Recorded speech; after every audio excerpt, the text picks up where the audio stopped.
Okay, can everyone see the presentation? Yes? Right. Well, given that we have 1 hour today, I'm going to get us started, and this meeting is being recorded. So for anyone joining late, you can catch up on the beginning, and we know that CML is also taking place right now in Loveland. So be sure to post this to our website and make this available for everybody afterward.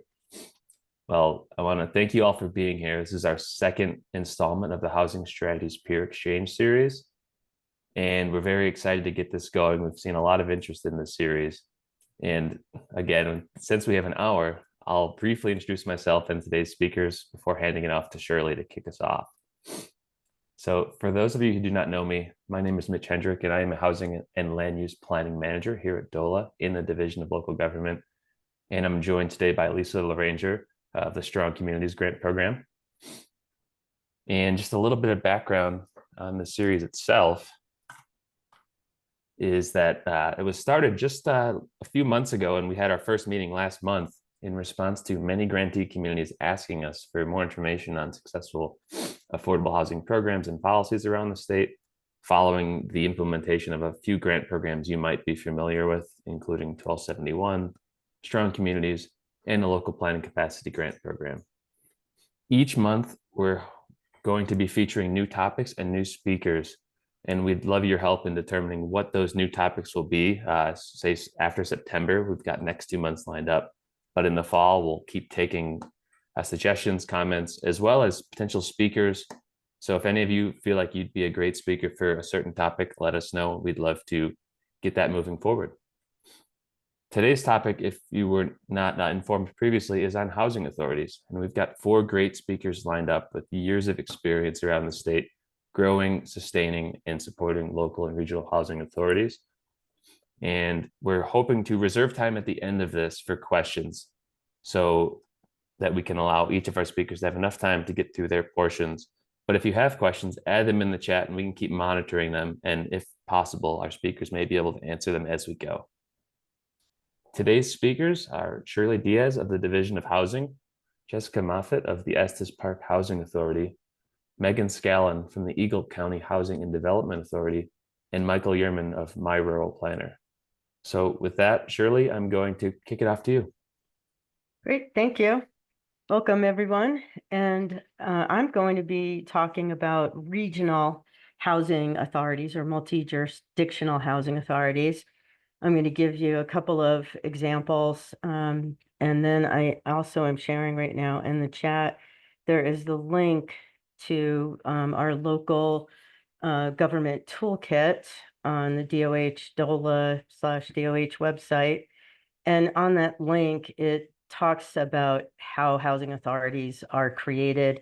And it also gives you the state statute that was put into law to create housing authorities. And so that term, housing authorities, it does have a lot of different connotations.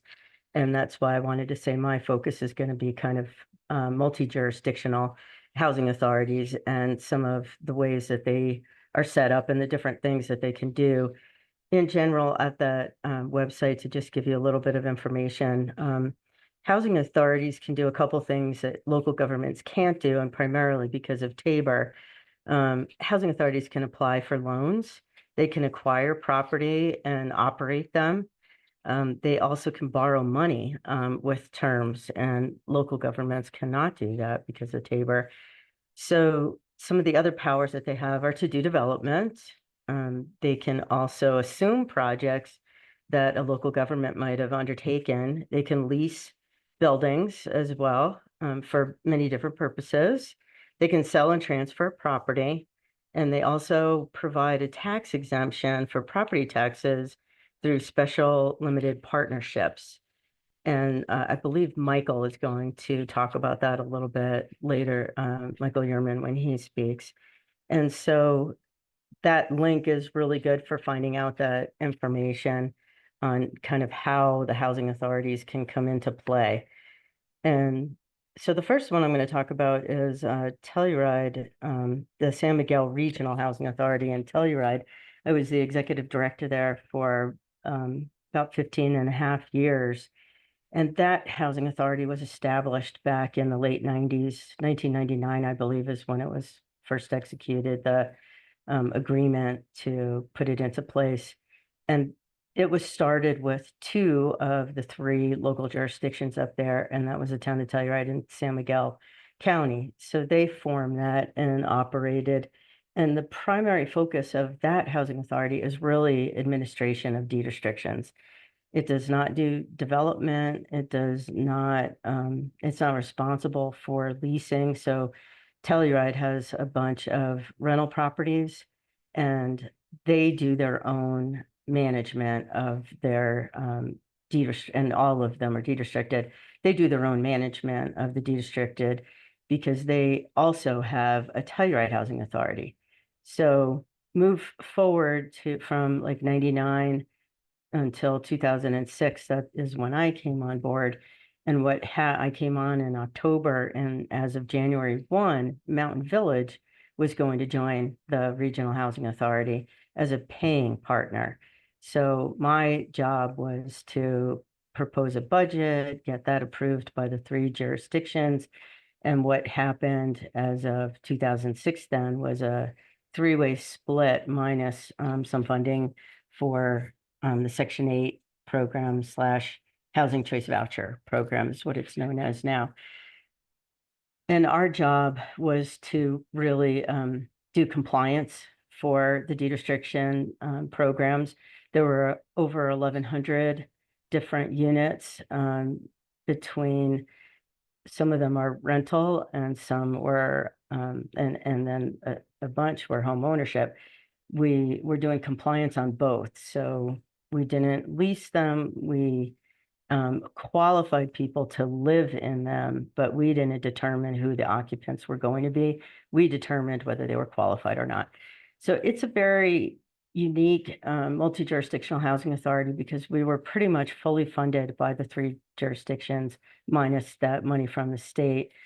And they each had different pots of money to be able to support the regional housing authority.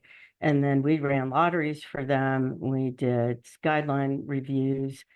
We did needs assessments. So we would get assigned like other activities to kind of take care of, throughout the years as new things occurred or things that they wanted. So that was one. And in working with, I also work with the Colorado Mountain Housing Coalition. And so that organization has worked with about 17 counties and over 20 housing organizations, plus consultants on top of that. I mean, it's just grown very much over the years. So I have a lot of different knowledge about how other organizations operated. And while I was there, it was pretty unique for me to say, yeah, I have to do a budget every year and get it approved. So I had to make sure that all three jurisdictions were buying in to what I was creating. And I was able to do that unanimously, every year, which was a pretty good feat. But it also meant that I wasn't really, I didn't need to write grants. I wasn't trying to uh, create any other sort of funding partnerships for the organization to operate. So that is a little bit unique in how that worked. Later, after I left, they did go back. Mountain Village opted out again, which was always in there that any of the jurisdictions could opt out. They could also sort of close the San Miguel Regional Housing Authority if they wanted to. It is still operating, and it's back to Telluride and San Miguel County being the funding mechanisms for the organization right now. So I also reached out to Carl Fulmer, who was the executive director of the Gunnison Valley Regional Housing Authority. That was actually a county housing department. And it started before 2012, but in 2012, it was signed into agreements with the jurisdictions that it became the Gunnison Valley, Regional Housing Authority. So they have Mount Crested Butte, and Gunnison, the city of Gunnison. They are the entities that formed that Regional Housing Authority now, and talking with Carl about how did that go? Because when I went in, mine was already established. I knew a bit about the history and everything, but it didn't, there wasn't as much to navigate that I knew about in terms of when the San Miguel Regional Housing Authority was created. For the Gunnison, it actually, in talking with Carl, it took about a year and a half. They had to get all of the entities on board with a focus of what do we want to achieve and how are we going to get there. He said patience and open dialogue were the key factors. I know that establishing housing authorities can be expensive. There are legal costs in creating one. They did not have that because the Gunnison County, that attorney assumed all of the legal responsibilities for creating the Regional Housing Authority. So they did not have to worry about that. And they really, he said, they had to figure out a common goal because there was actually discord between the jurisdictions. They weren't all friends and definitely not singing Kumbaya. So they really had to work at it to get everybody together on the same page and say, look, here's where we want to get to. What's our end goal, which was creating the Regional Housing Authority. And also, looking at funding mechanisms for that. And so Gunnison, they built Anthracite Place, which was the first project under the Regional Housing Authority. And that also, they don't generate a lot of income, but it's a rental property that they manage. So one of the things that the Gunnison Regional Housing Authority needed to do was diversify how they're bringing in funding. So the jurisdictions do need to fund it. And I live in Uray County. That's my home base. And there was a Uray County Housing Authority that was multi-jurisdictional, created back in 2007. And that was right when the crash happened. And the authority was formed. There was a board. No funding had been approved, and then it was a crash and there was no funding. And that organization existed with the volunteer board, which I ended up being on that board for a number of years with no funding. And it can't exist that way. And so it did end up dissolving into a housing advisory board. And then even that was dissolved. And now the conversations are starting again. So in Gunnison, they needed to make sure that there was some funding in place so that it was going to be able to continue and diversify their funding. But the jurisdictions had to put money in. There is really no way to create a regional housing authority without money coming in from the jurisdictions that are creating it. And then deciding at what level, like what can each one afford, and then what does that mean staffing wise? Let's see, let me just look at my notes really quick. So the other piece around the attorney. So there are four entities as part of it: the county, Crested Butte, Mount Crested Butte, and the city of Gunnison. And so each of their attorneys also had to look at the documents. But again, it meant no cost to the housing authority because they were all already attorneys working for the local governments.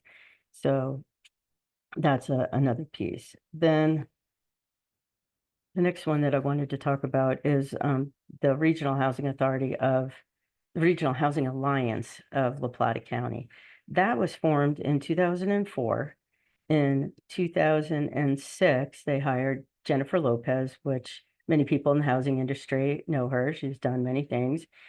And so she was brought on board, and there was a staff of 2 to 3 between 2006 and 2007. And that required a six-figure budget. There were no programs, but they were working on getting a needs assessment done and doing other activities to figure out what programs were needed for La Plata County and how were they going to make that work. And they also had every jurisdiction sign on with in 2004. So that was Bayfield, Ignacio, the city of Durango, and then the county. and they were all participating and paying like a fair share approach is what they had for funding the organization. And then in 2008, oh, it looks like I see Sarah is in here from the Regional Housing Alliance. Then in 2008, 3 programs were launched, including the Homes Fund.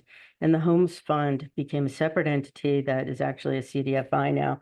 So the Regional Housing Alliance of La Plata County, they were formed and then created like what is needed in our region. And they began doing loans to help with down payment assistance loans for local buyers. They moved into, and that is part of the creation of the Homes Fund. They also did some land initiatives, and they basically, started targeting everything that was going to work, and they were able to acquire some special money from BP oil to help with funding purchases, down payment assistance money, and also helped with operations. So again, the Regional Housing Alliance is another regional housing authority that took shape and formed and created the way they were funding with local governments, and then created these funding streams that were also unique to their area.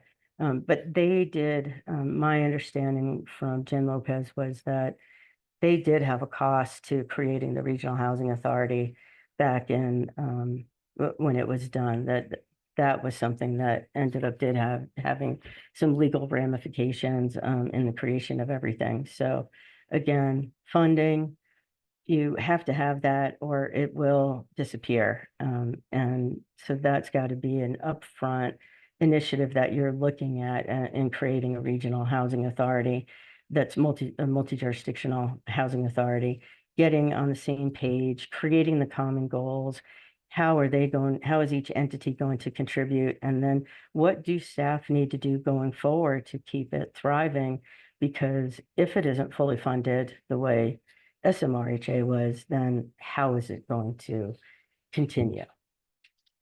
Those are my basic points, and I will turn it over to Thank you thank you so much, Shirley. I really appreciate that. And folks, keep throwing questions in the chat if you'd like.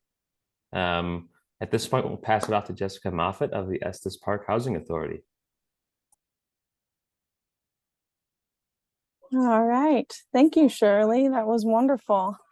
I am Jessica Moffett. I'm the Housing Operations Manager here at Estes Park Housing Authority.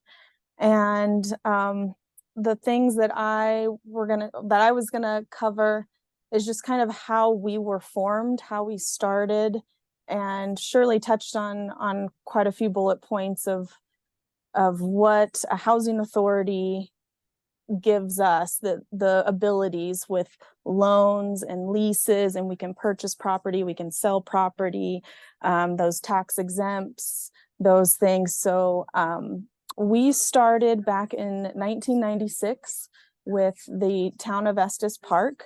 So the town established us, they saw a need in this community, and we were formed then with a strong relationship with the town. We also had a very strong relationship with the Loveland Housing Authority, and we still do. They are our accountants currently, and when they first established EPHA, Loveland Housing Authority was EPHA. Their executive director, Sam, was EPHA's executive director for a couple of years while we got our feet underneath us. So they purchased a property up here in Estes. Lone Tree was the first one. It was 57 units, LIHTC property. And then we purchased that. As we got more doors, we were able to purchase that from Loveland Housing Authority with the help of the town. And so I guess one big takeaway is partnership was very important for us when we first got established. We had from the town of Estes. They were giving us $250,000 when we first started out. That wasn't a loan, that was them providing that for the organization to exist, for us to get our programs up and off the ground and buy property. And so the town was a huge contributor of that. And then as we got more doors underneath us, we dwindled down that money from the town that we would ask. I think it got dwindled down to lowest of 30,000. And I believe that was just a few years ago. So that, and then now that we've got the lodging tax money, which I'll talk about a little bit further on, we no longer receive any funding from the town. So yeah, we got Lone Tree, and then Loveland Housing Authority gathered Cleve Street, which was a 10 units in downtown. And where we started getting our sources of money was putting management fees onto each one of those properties. And so when we would purchase a property, we would take money from that business or from that property and put it back into EPHA in its own entity. And I would say that's the big major funding, is those management fees, and then also becoming our own developer. We would be able to waive those development fees and be our own developer. We developed Peakview it's 3 years old now, and then we're currently partnering with the town to be a developer of some property that they have just on the outskirts of town, and that will be close. Well, we haven't really established the number of units yet, so we're still in the developing part of that. A little bit about our staff. Our board members are volunteer as well. Shirley had mentioned that. We started out with 5 board members. We increased that a few years ago to 7 board members. And our staff was a few years ago at 7. We've increased that now to 9. And we are currently having a job position open for another full-time maintenance. I know when I started on, we had only 1 full-time maintenance and 1 part-time maintenance. And then we bumped that up to 2 full-time maintenance. And now, as we're gaining more doors, we're needing to increase our staff on that operational side. And so we're getting 3 full-time maintenance as we're nearing to close on another property soon. Let's see what else. We have a down payment assistance program, and that was started in 2012, I believe, between 2012 2014. Down payment assistance program, and with our lodging tax money, we're able to enhance that this year and expand it out to the workforce, which we're really excited about. We're doing a pilot program currently for this year to gather that data and see where that money is best used for our workforce and down payment assistance program. And then we also have our Vista Ridge condos, which are half market value and half deed restriction. And with that, we have partnered with the town. Some other income that we get is with every workforce deed restriction home here in Estes, we are the compliance agency for that. And so the town owns workforce housing, and we are the compliance. We go through every application and make sure that they are meeting that restriction of 30 hours a week or more working here in the Estes Park School District boundaries. And with that comes a fee of $150 per application that we certify, that we yeah, that we look at, and that's each year, that's annually, you know, they have to do a recert. And so we're doing that compliance piece each year with them. After the lodging tax got passed, we no longer have that fee with the town of $150. So that revenue has gone away for us with those applications, with the passing of the 6E money. So with that, I've been talking about the lodging tax. Maybe some of you are familiar, maybe some of you aren't. So I'll give a brief history of just in 2000. Oh, has it been 2022? Just 2 years ago, the town of Estes put on the ballot a increasing of our lodging tax, and it passed amazingly with the community support, that we increased it by 3% for all short-term rentals, all hotels, and any lodging. And so the visitors come and they are the ones getting those taxes for the tourists, and all of that money that's coming in from that goes to either workforce housing or goes to childcare. Those are our two really main struggles here for families to afford to live in Estes Park. And that has generated approximately $5.5 million each year that we have never seen before. And so that was put on by the marketing district here in Estes. And so the money goes to Visit Estes Park first, and they take 10% off the top for their marketing, fees. And then it gets down into, we've got a lot of budget approvals that have to go through with Visit Estes Park, and then through the town, and then to the county, and then to EPHA. And so we get 82% of that goes to housing. My math doesn't add up. 12% goes to childcare, and the rest goes to the housing authority for workforce housing. So we're able to take that money, and we've bought one single family home that's going to be developed by us, most likely home ownership, deed restriction, condominium in right outside of the town, but we're going to annex that into the town. We've purchased another workforce existing property of 16 units with that increased lodging tax money.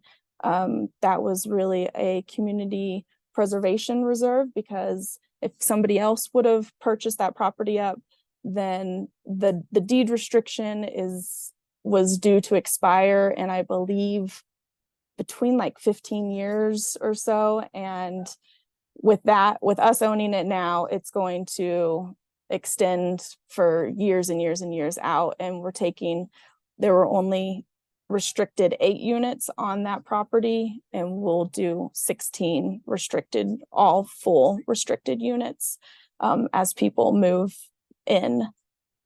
And we're soon to close on another. This will be our first changing a short-term rental into long-term rental for the workforce. At the end of August will be another 19 units of a short-term property that came to us looking for us to purchase them out. What else have I missed?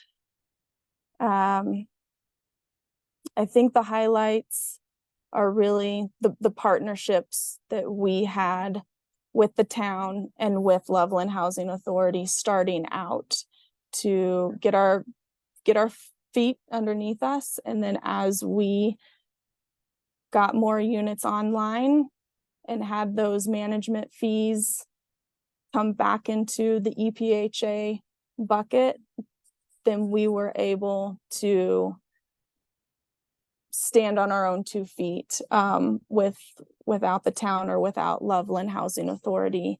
And little by little, we are here now. And that's all that I really had to hit on. Thank you, Jessica. There's a couple questions in the chat. If you want to tackle those now, or we could wait till the Q&A at the end. It's whatever you're comfortable with.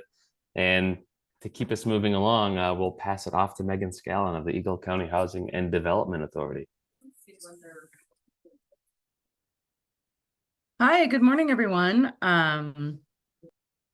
Thanks everyone for joining today. It's so nice to see so many folks tuning into this. I'm definitely going to sign up for the next several meetings so I can keep learning so much from all of you. My name is Megan. I work for Eagle County Housing and Development Authority and also for the Valley Home Store, which is all part of Eagle County government. And I'll give you some more information on how we all work together.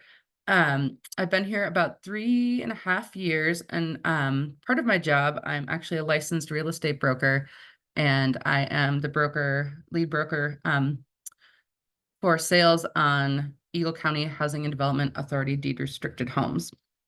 So the Eagle County Housing and Development Authority was formed in 2008 as a response to the housing crisis that we're still seeing today. Probably a far more significant housing crisis, but in 2008, they formed this a housing authority to tackle those challenges. And part of that was forming the Valley Home Store. And the Valley Home Store is actually a real estate brokerage, and we do the sale of deed restricted homes. We can also take on non-deed restricted transactions, but we typically don't. We charge a flat 2% fee, and we do transaction brokerage. So we represent both sides of the deal on all the deed restricted transactions for the Eagle County Housing and Development Authority, ECHDA, deed restricted inventory. And there are 4 of us that work at the Valley Home Store. There's me, there's 2 other brokers, and then we have our housing manager. His name is Dan Murray, and he also manages our property management staff. So the Valley Home Store is not funded by taxpayer money. We're funded by the commission we make on the sale of these deed restricted homes. So we charge a flat 2% fee, and we don't use any housing tax initiative to fund the ECHDA. We definitely tried to. 2018, we had a ballot measure.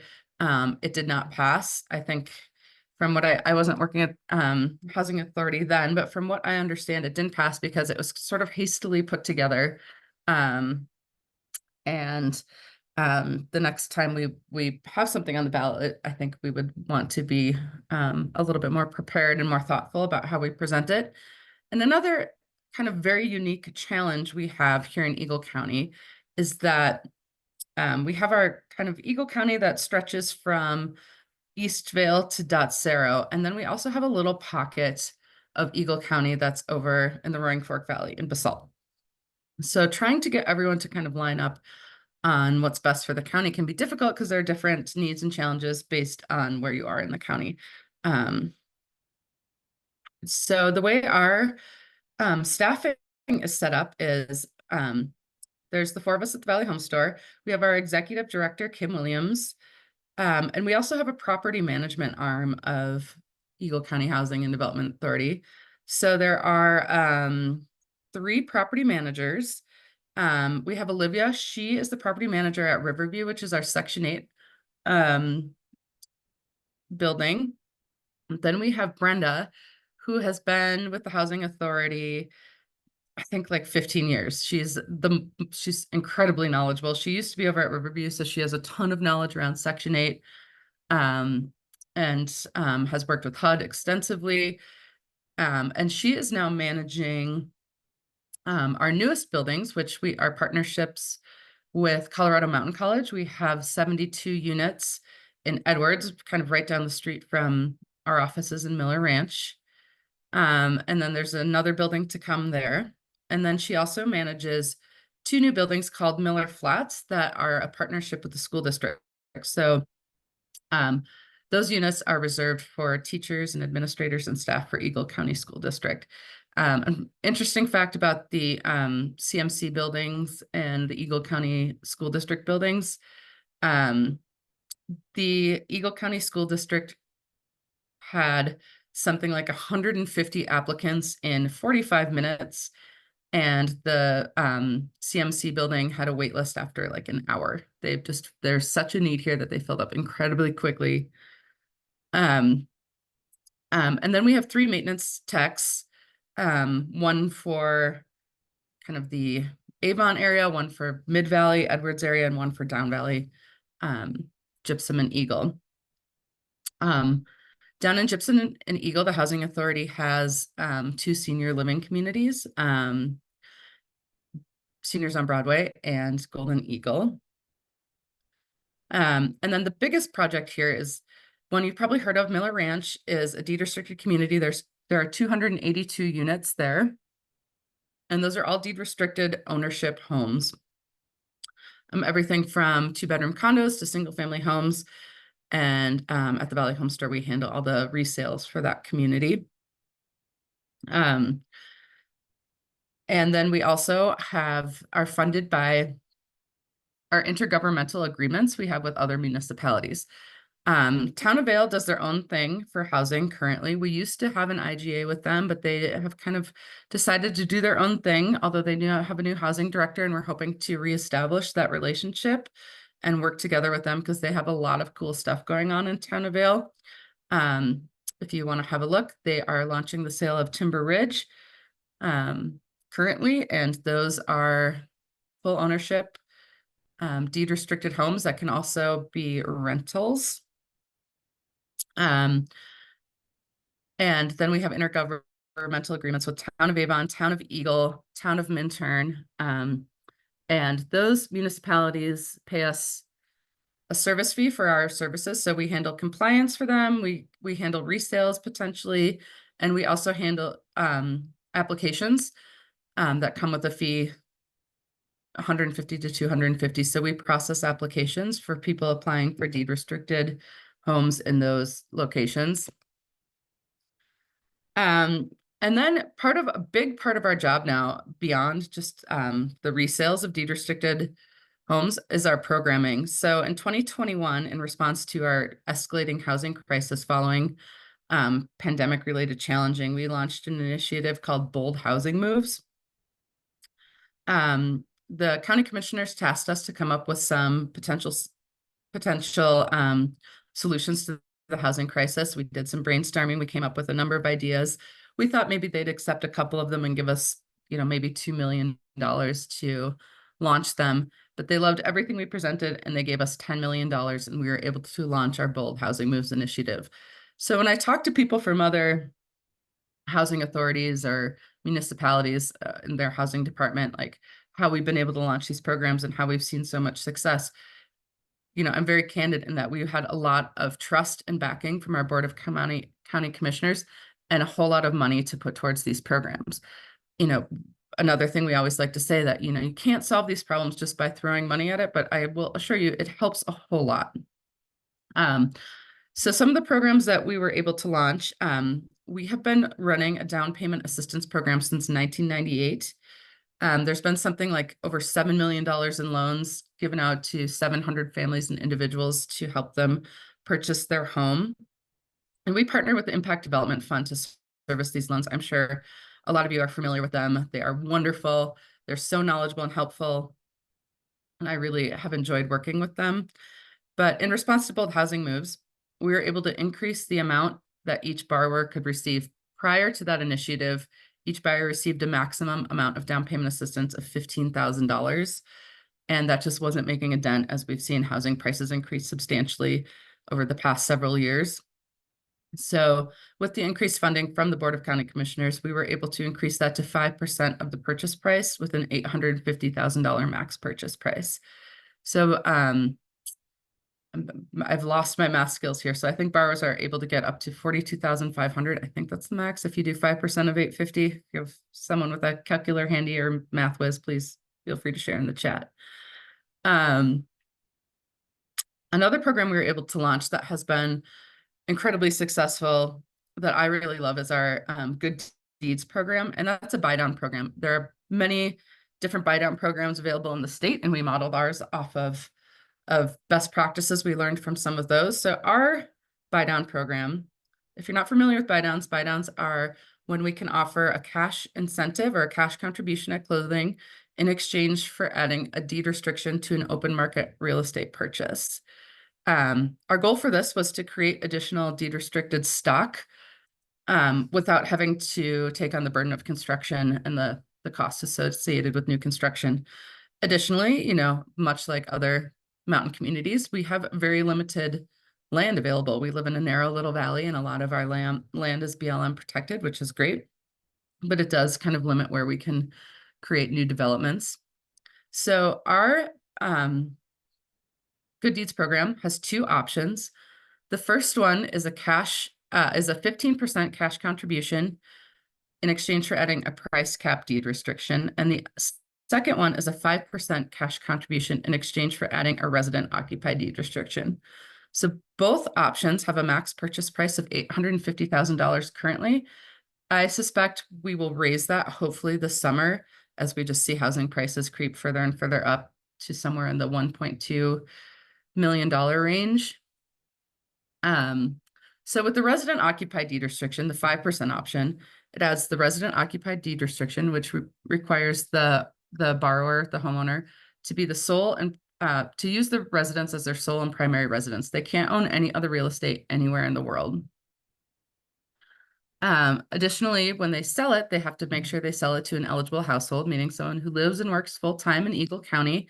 I think like Jessica, we define full-time as an average of 30 hours per week, 52 weeks a year. And they can't do any short-term rentals. They can definitely have roommates, they can have their family living there, but no short-term rentals under any circumstances. And we define short-term as anything less than 30 days. The other option, the price capped option, has all of those restrictions with it, but it also has a 0 to 3% simple interest appreciation cap. And that's based on the increase in Eagle County wages. So the way we present these programs are if people need more money kind of coming out of the gates, if they don't have enough for a down payment or they're trying to get into that next price point and they need some additional funding, that 15% option is great for them.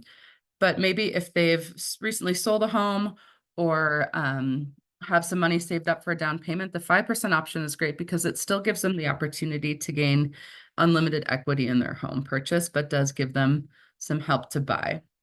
And since we launched that program it was like summer 2021, we're currently at 74 homes that have used Good Deeds.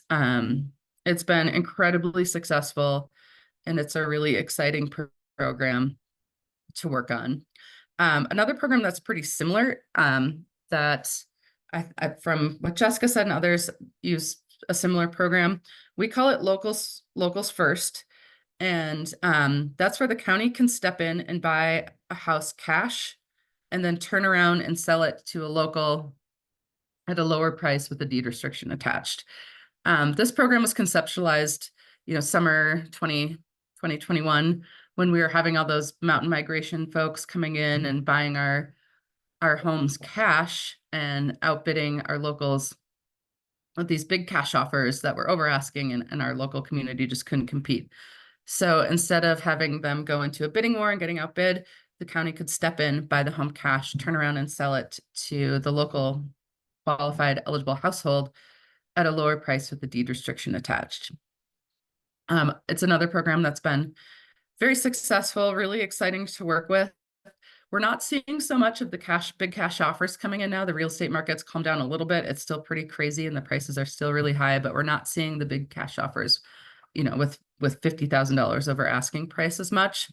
So what we're seeing more are homeowners coming to us directly and saying, hey, I need to sell my house, but it's really important to me. It goes to a local.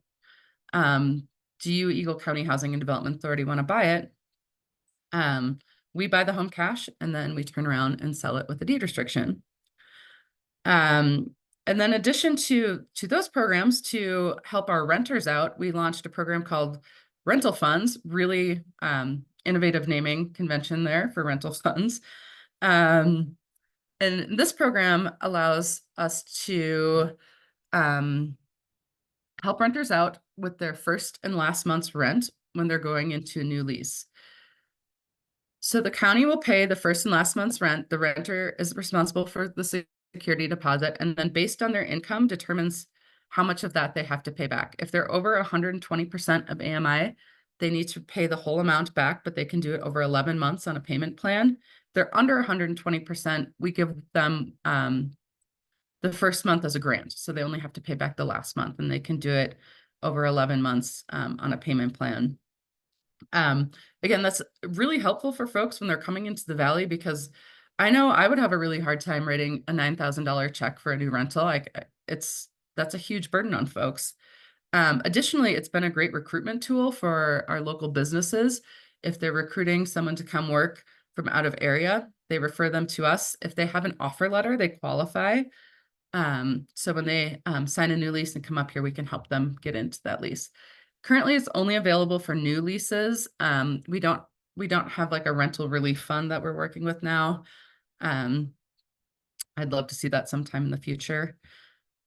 We also were able to add homeless services to our housing authority programming, and we hired Monica Bruto. I don't know if any of you know her, but she previously worked over at the homeless shelter over in Aspen, and now she's working with us as our homeless services manager. She's wonderful.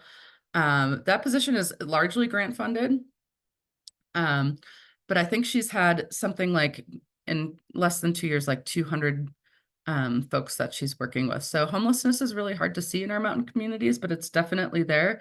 In Eagle County, we don't see like too many like tent communities or something like that. It's a lot of people sleeping in cars and things like that. We also offer education. So we do homebuyer classes. It is required if any of our applicants are using our programs, they have to take our homebuyer class, or they can take one through CHAFA or other potential classes, but we encourage them to use ours because it's pretty tailored to the Eagle County housing market. And we do a lot of community outreach. About a year and a half ago, we hired an outreach coordinator. His name is Matt Andrews, and he handles our social media. He's put together a really fun ad campaign to really get the word out and share what we can offer to our Eagle County residents. And he works very closely with the Eagle County government communications department. So I think that's another way that our housing authority is pretty unique. We're funded by our Valley Home Store brokerage, and then we also have our Eagle County government collaboration. So it's very beneficial to have lots of resources and different sources of funding to help us keep going. And I think that's about it. I'm just looking at my notes here. 1 second. Yeah, that's Eagle County Housing Authority in a nutshell. Well, thank you for all of that incredible information. And we've got quite a few links and some questions. So we'll let Michael Yerman take us through the last presentation, then we'll get in the Q&A. And if a few of you can stay on for Q&A, that would be great. If not, we understand. We'll give it off to Michael Yerman now. So I promised to keep this really quick, and I know we want to get to Q&A. I just wanted to give a rural spin on regional housing authorities. We just established the Southeast Colorado Regional Housing Authority through the IHOP program. It's a 6-county multi-jurisdictional housing authority. It's the largest geographically in the state, definitely not population. Back of Bent, Crowley, Kiowa, Otero, and Prowers County. What's really unique about this is we prohibited taxing powers, condemnation powers, and election powers in our IGA, which is counterintuitive to a lot of the reasons that regional housing authorities are created. Most of these housing authorities have funding streams that are taxing powers, but we did it for different reasons. And we created it, one other really important thing in our IGA document, we created it at the county level. We did hear that local zoning control is really important, but by doing it geographically as the county boundaries, it allows all 31 local municipalities to participate. And it ensures that local municipalities aren't funding a project and also the local land use authority at the same time when the project comes in front of a planning commission. Next slide. So what was interesting though, so first and foremost, why did we do it? I think the biggest thing in this region is capacity. There's maybe 2 planners in the entire 6-county region. So having a actual housing director, which we're currently starting to search for, and having a place for municipalities to come and do planning and development is huge for the region, because there's currently not a place for technical assistance, or most of our towns just have a town clerk as the only staff. So having additional capacity in the region and funding a housing director position was the most important thing. We have the housing authority has established all the programs that have been mentioned, not the deed restrictions, because deed restrictions don't really work out here, but not going to get into that today. But then the other really cool thing is that the Council of Governments was tagged as the fiscal agent to do audits and to manage, which is a huge piece of everything that was discussed. Our regional housing authority was funded through the development of 111 houses, created a really nice pot and a pretty significant runway. Again, future developments, hopefully we'll continue to put money in the pot and continue to fund the director. But the local governments definitely at the very beginning of the project had a chunk of money, but at this point it's self-sustaining. But this is the big one. Going back to no condemnation, no taxing, and no election powers, those are the 3 things that trigger Tabor. And we had this really big, long, robust discussion about how do we put a bond initiative, if we're required to, by Tabor on a ballot across 6 counties. So if one county votes no and the other 5 say yes, does that mean it's only available in the 5 counties that vote? So we actually, through the process of developing the IGA, we got some legal opinions. And by taking out taxing, election powers, and condemnation powers, we're able to do bonding, which is huge right now in today's interest rate. Our current project that we're finishing up, we're saving about 1.2 million on the interest over 30 years, just by having that bonding authority. So the private activity bonds, conduit bonds, and what am I missing? There's third bonding. Conduit, private activity, general obligation bonds. Those bonds have been assigned to the Regional Housing Authority. The commissioners did want to ensure an extra layer of protection, and so we do require a public hearing, and the BOCC is the final stopgap on any issuance of bonds. So a public hearing will be held in the county prior to the Regional Housing Authority issuing any debt on a project. But it's actually pretty cool, and again, for rural communities, I think this is a really good case study, especially in where your municipalities might not be in favor of any kind of taxation for housing. So I'll leave it at that. Kept it quick. So thanks.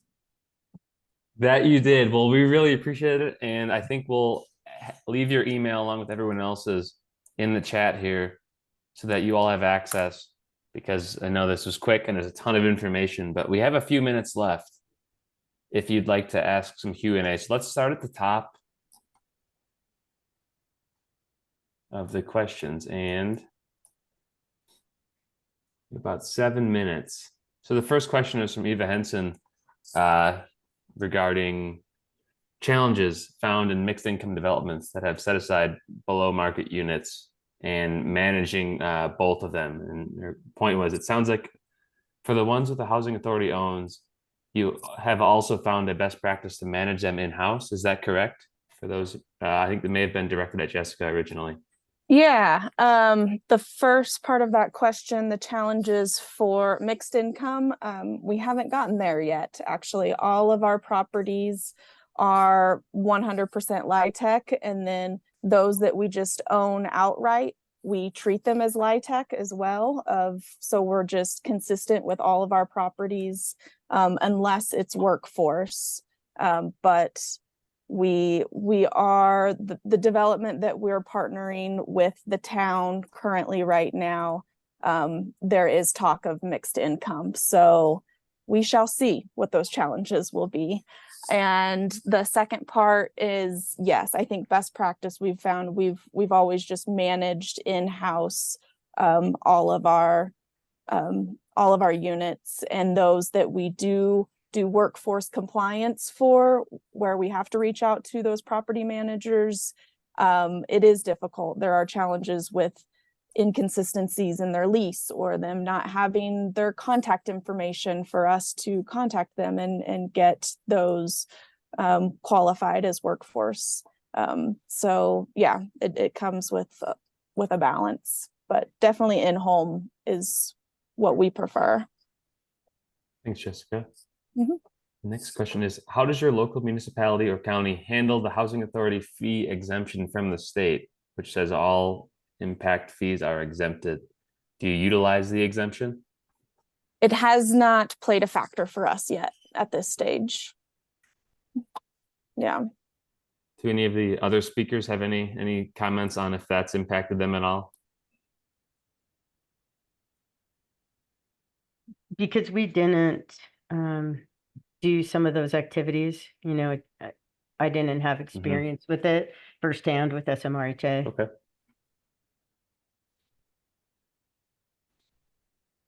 Okay. The next question is from Jared Biggs. Was the lodger's tax question in Estes Park posed with the understanding that the other revenue streams previously provided to the Housing Authority would be diverted to other programs or discontinued?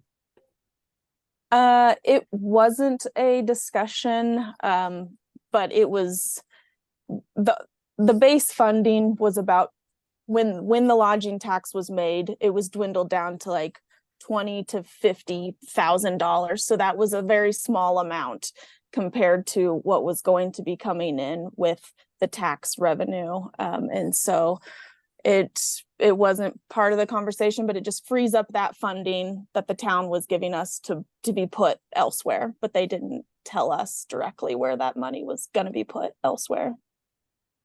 Thanks. Mm-hmm. This next question is in regard to multi-jurisdictional or regional housing authorities. And from Bill Almquist is that specific community guidelines that differentiate between unique rules or nuances of their respective municipalities when it comes to deed restrictions. For those of you that have been involved in those regional or multi-jurisdictional housing authorities, what have you seen in regards to some of those guidelines?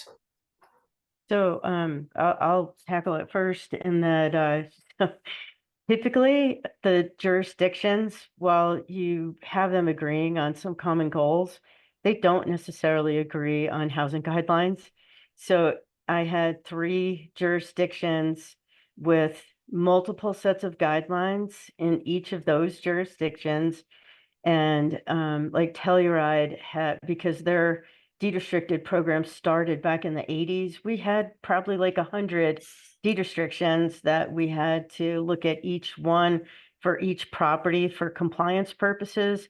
And so what I have seen around the state in doing work is that we have not necessarily seen like a countywide set of guidelines, but you will see guidelines that apply to projects. And sometimes the guidelines that will apply to multiple projects, but often what happens is there's lessons learned, things change in the community or in financing or some other area, and they end up writing guidelines that are somewhat specific to a project going into like a lottery process or for sale.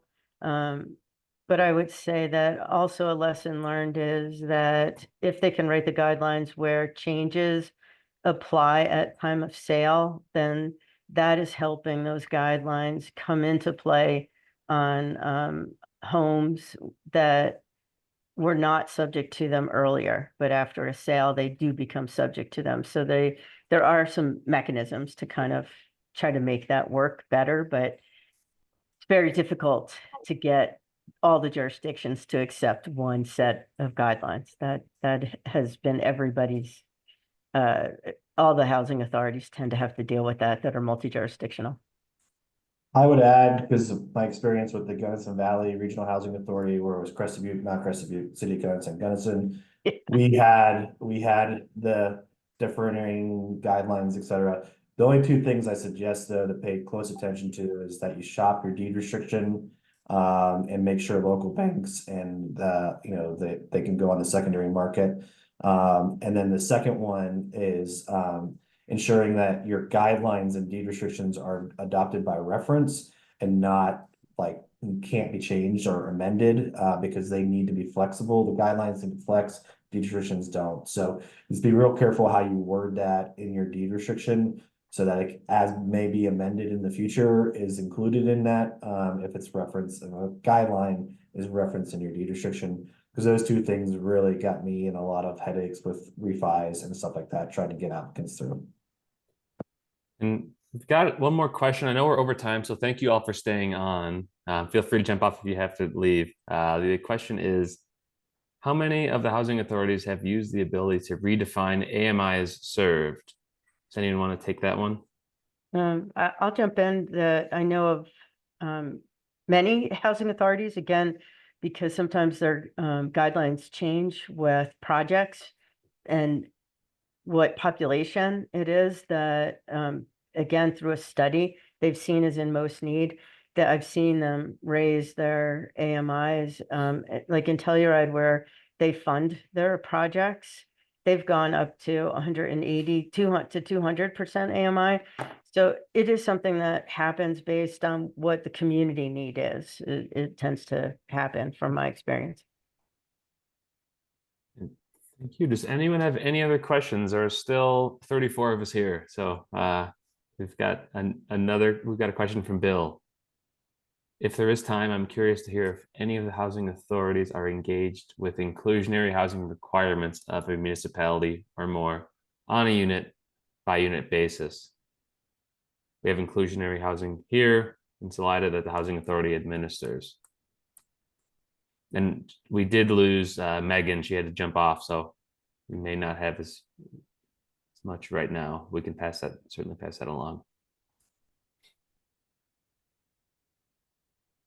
The only thing I would maybe say to that is, a majority of my experience with housing authorities is the local jurisdictions want to maintain their own land use controls.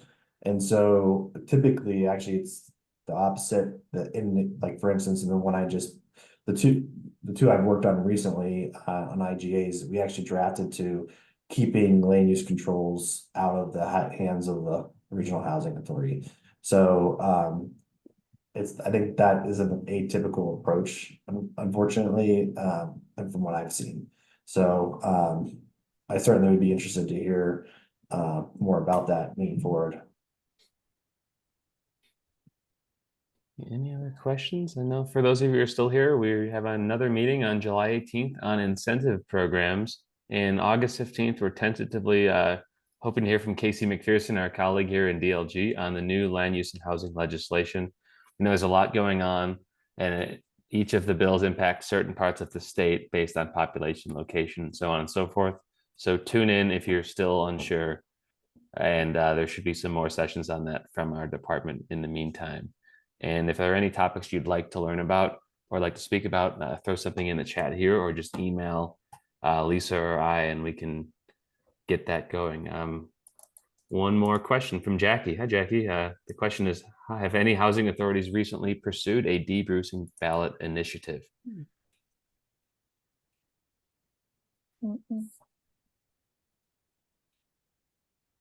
I'm not aware of any yet. Neither. Well, we'll keep that in mind, Jackie, if I hear anything through our outreach, and pass that information along. Okay, well, thank you all so much for your time. We really appreciate staying late with us and all of the speakers on your great expertise and your time as well preparing for today. So thank you all, and reach out to me or Lisa if you need any specific contacts associated with today's presentation, and we'll see you all next month on July 18th. Thank you. Thank you.